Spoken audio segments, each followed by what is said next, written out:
Sheikh Bhikhari medical college परिसर स्थित संजीवनी सेवा कुटीर पिछले बुधवार को हजारीबाग जिला प्रशासन की ओर से अतिक्रमण बताकर हटा दिया गया। अतिक्रमण का मामला था हमारे न्यायालय में Bihar Jharkhand public land enforcement act का मामला चला था। उसमें आदेश पारित हुआ था। 10 दिन का समय हटाने के लिए दिया गया था। समय समाप्ति के पश्चात कोर्ट मजिस्ट्रेट लगाती करते हुए इसको हटा दिया।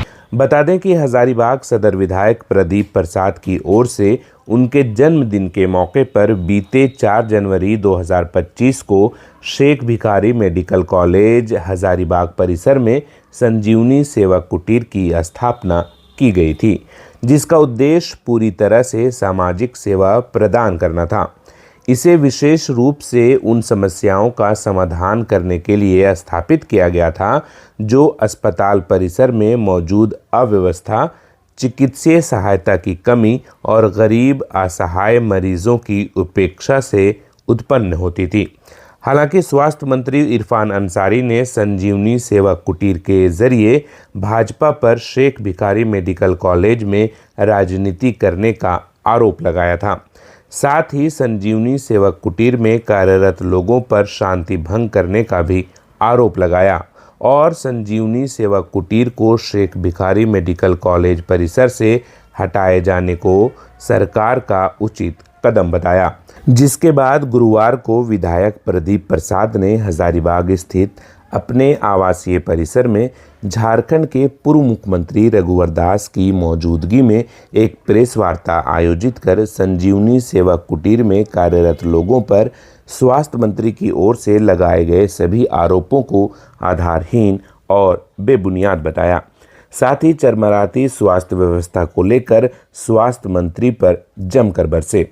विधायक प्रदीप प्रसाद ने कहा कि ऐसे मंत्री को अपने पद से तुरंत इस्तीफा दे देना चाहिए। मैं साफ तौर पे कहना चाहूँगा, बिना बुद्धि के मंत्री है जिन्होंने इस तरह का लांछन लगाया उन बच्चों पे जो हमेशा ब्लड डोनेट कर रहे हैं, रात दिन सेवा कर रहे हैं, जो कोलंबस कॉलेज और जेवियर में पढ़े हुए बच्चे हैं, अच्छे घरे के बच्चे हैं, उन पर इल्ज़ाम लगा रहे हैं कि वहाँ लेबर रूम है। आप लोग देखिए लेबर रूम कितना दूर है, वहाँ हमारे बच्चे झाँकते। इस तरह का गंदा बयान उनके तरफ से तो दिल को दुखाने वाला बात है और अमर्यादित बयान है। इस तरह का एक मंत्री को बयान देना, उसे कोई शोभा नहीं देता, उन्हें इस्तीफा दे देना चाहिए। स्वास्थ्य व्यवस्था तो नहीं सुधार पा रहे।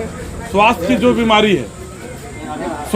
बीमारी है वो कहीं न कहीं इरफान अंसारी है। स्वास्थ्य विभाग में जो बीमारी है उसका जिम्मेवार सिर्फ और सिर्फ इरफान अंसारी है।